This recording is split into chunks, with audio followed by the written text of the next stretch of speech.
बिस्मिल्लाहिर्रहमानिर्रहीम अस्सलामुअलैकुम रहमतुल्लाह। सितंबर का इस साल का महीना दो तीन हवालों से बहुत अहम है और उसका इंतज़ार किया जा रहा है। उसका इंतज़ार ना सिर्फ इस्टेब्लिशमेंट की जानब से किया जा रहा है बल्कि Noon League, People's Party, Imran Khan, तमाम लोगों की जानब से, तमाम जमातों की जानब से, तमाम स्टेक होल्डर्स की जानब से सितंबर का इंतज़ार किया जा रहा है। सितंबर क्यों अहम है इसको आपने समझना है। देखें, इस वक्त जनरल आसिम मुनीर ने जब से चार्ज संभाला है उनको अभी तक इस चीज़ का मौका नहीं मिला कि वो अपनी टीम बना सके। उसकी वजह यह है कि जब पिछली इस्टेब्लिशमेंट थी, पिछली इस्टेब्लिशमेंट के अंदर जनरल बाजवा ने जाते जाते आखिरी टाइम पे, आखिरी वक्त पे, जब रिटायर होने से पहले तकरीबन कोई 11-12 के करीब मेजर जनरल थे जिनको लेफ्टिनेंट जनरल प्रमोट कर दिया और इस वजह से वो तमाम की तमाम टीम जो है, पिछली टीम वो जनरल आसिम मुनीर को मिल गई।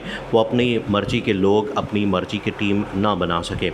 अब ये मौका आ रहा है तकरीबन कोई एक साल के बाद जनरल आसिम मुनीर के पास मौका आ रहा है कि सितंबर के अंदर 4 लेफ्टिनेंट जनरल ने रिटायर होना है और उनके रिटायर होने के बाद आखिरकार 4 लोगों की जगह खाली होनी है, पैदा होनी है और उसमें नए लोगों को मौका दिया जाना है, नए लोगों को चांस दिया जाना है और उसमें जनरल आसिम मुनीर के पास ये मौका होना है कि वो अपनी टीम बना सकेंगे। अब ये पहला मौका है कि जनरल आसिम मुनीर ने जो इस्टेब्लिशमेंट के अंदर, फ़ौज के अंदर, आर्मी के अंदर जो अहम तरीन पोस्टिंग ट्रांसफ़र हैं वो करनी है। उसमें से जो 4 जर्नल हैं उनमें से जो एक जर्नल है वो है लेफ्टिनेंट जनरल नदीम अंजुम, जो कि इस वक्त DGISI हैं। DGISI जो लेफ्टिनेंट जनरल नदीम अंजुम है उन्होंने भी रिटायर होना है, लेकिन उनकी रिटायरमेंट से पहले ये फ़ैसला कर लिया गया है कि उनको एक्सटेंशन मिलनी है, उनको एक्सटेंशन देनी है और एक्सटेंशन देने का फ़ैसला कर लिया गया है और उनको 1 साल के लिए एक्सटेंशन दी जानी है। तो ये पहला मौका है कि जनरल आसिम मुनीर ने अपनी मर्ज़ी के मुताबिक ये पहली एक्सटेंशन दी है और एक्सटेंशन दे के जनरल नदीम अंजुम को 1 साल के लिए तौसीह दे दी है। अब वो मज़ीद 1 साल के लिए DGISI रहेंगे और पाकिस्तान में खदमात सर अंजाम देंगे। देखिए, पाकिस्तान के अंदर जो सिचुएशन बनी हुई है उसके मुताबिक पाकिस्तान के मामलात दिन ब दिन बदल रहे हैं, बड़ी बड़ी डेवलपमेंट्स हो रही हैं, बड़े बड़े मामलात सामने आ रहे हैं और उसमें जहाँ पर पाकिस्तान के अंदर मुआशी हालात हैं, मुआशी सूरत हाल है, वहीं पर पाकिस्तान में सिक्योरिटी के हालात हैं, सिक्योरिटी के मामलात हैं, साथ ही साथ जो इकनॉमिक और पॉलिटिकल सिचुएशन है उसको भी मैनेज करना है। तो उसके लिए एक ऐसा शख्स चाहिए, एक ऐसा बंदा चाहिए जो कि पाकिस्तान के मामलात को इसी तरह से पिछले 1 साल से देखता आ रहा हो, उसके ऊपर उसकी ग्रिप हो, कमांड हो और वो आके मामलात को चला सके। इस वजह से ये पहला फ़ैसला किया गया है जनरल आसिम मुनीर की जानिब से कि उन्होंने जनरल नदीम अंजुम को पाकिस्तान का DGISI मुकर्रर किया है और 1 साल के लिए उनको एक्सटेंशन दी है। वो तो ऑलरेडी DGISI थे लेकिन उनको 1 साल के लिए एक्सटेंशन दे दी गई है। देखिए, आपने इसकी पूरी बैकग्राउंड समझनी है। इमरान खान के दौर में भी जनरल बाजवा ने एक्सटेंशन ली और उस वक्त उनको एक्सटेंशन दी गई, उन्होंने भी 3 साल के लिए एक्सटेंशन ली और उसके बाद वो जनरल बाजवा अपना आर्मी चीफ कायम रहे और उनका भी जो टेन्योर है वो तकरीबन 5-6 साल का रहा। आखिरी दिनों के अंदर भी ये बातें चलती रहीं, आखिरी दिनों के अंदर भी ये डिस्कशन होती रही कि जनरल बाजवा को एक्सटेंशन दी जाए या ना दी जाए, जनरल बाजवा को एक्सटेंड किया जाए या ना किया जाए। अब इस हवाले से मुख्तलिफ जो कहानियाँ हैं, मुख्तलिफ जो बातें हैं, मुख्तलिफ जो थ्योरीज़ हैं वो सामने आती हैं। एक ये थ्योरी सामने आती है कि आखिरी दिनों में या उससे पहले जिस वक्त जनरल बाजवा रिटायर होने वाले थे उस वक्त जनरल बाजवा ने बड़ी कोशिश की कि मैं एक बार फिर एक्सटेंशन ले लूं और एक्सटेंशन के लिए उन्होंने नून लीग से भी रब्ता किया, उन्होंने इमरान खान से भी कहा और बाकी तमाम जमातों से भी।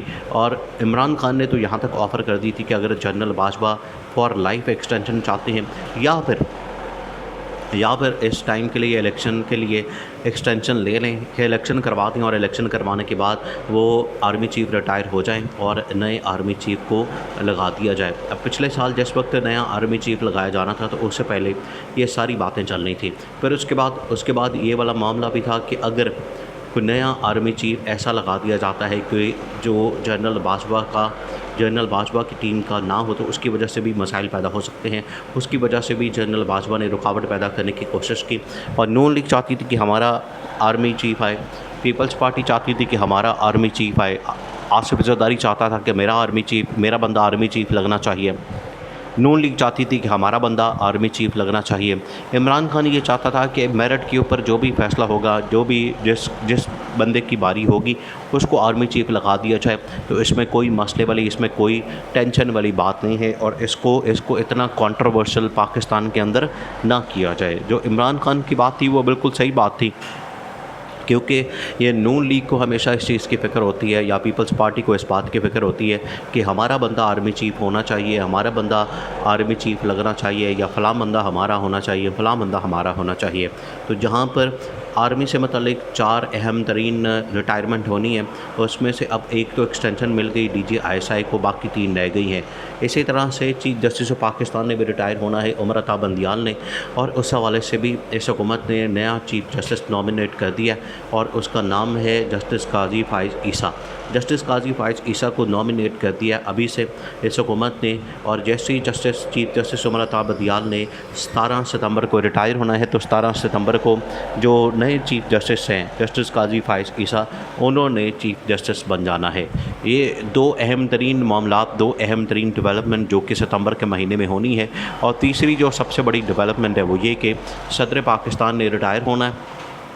सदर पाकिस्तान की रिटायरमेंट की सूरत में नए सदर ने आना है। अब उसमें 2 ऑप्शन है, एक तो ये कि नए सदर का इंतखाब हो जाए और नया सदर आ जाए। नया सदर आ नहीं सकता, उसकी वजह यह है कि उस वक्त असम्बलियों का वजूद नहीं होना, निगरान हुकूमतें होनी है, इस वजह से इलेक्टोरल कॉलेज पूरा नहीं होना और सदर का इंतखाब हो नहीं सकता।